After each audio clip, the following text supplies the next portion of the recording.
It's hard to believe that total solar eclipse was 2 weeks ago, and people who witnessed it have a special memory that will last their entire lives. There's also some tangible things people have collected to help remember that moment in history. Our John Last tells us about one of those things in this edition of The Last Word.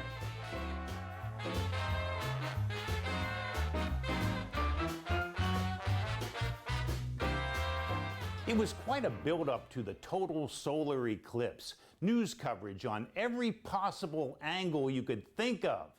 I never thought I would do another story on the eclipse, but it was such a wonderful experience for me, I'm gonna do one more.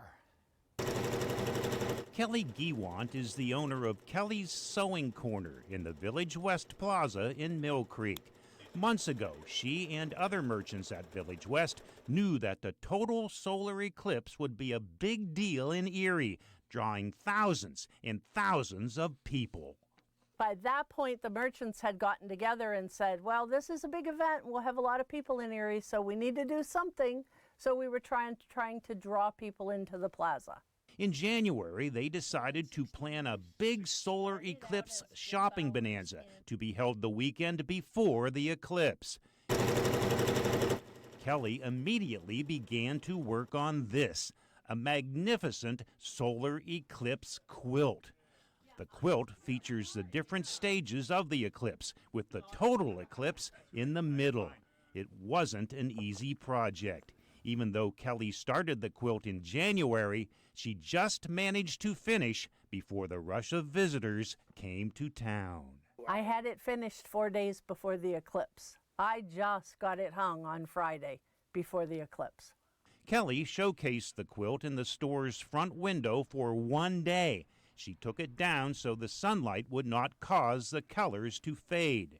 The quilt has been on display in the center of the store ever since. Kelly quickly found out the finished product was worth the effort. Eclipse visitors loved it, as well as everyone else who has entered the sewing center since the eclipse. Well, they all said it was beautiful and it was very nicely made, and that many of them just stood there and stared at it.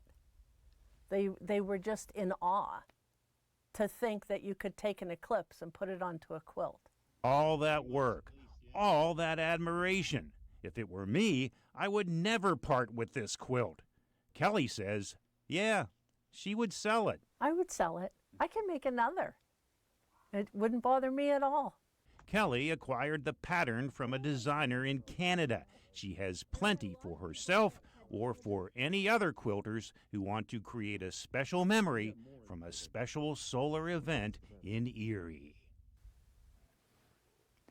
With the last word in Mill Creek, John Last, Erie News Now. Beautiful quilt, Kelly. And Kelly is not the only person that makes quilts. She also actually donates a lot of them to charitable organizations. She's donated quilts to the Erie Humane Society, the Erie Zoo, the VFW, and even the Sons of Lake Erie. Great work, Kelly. Thanks for sharing. We'll be right back.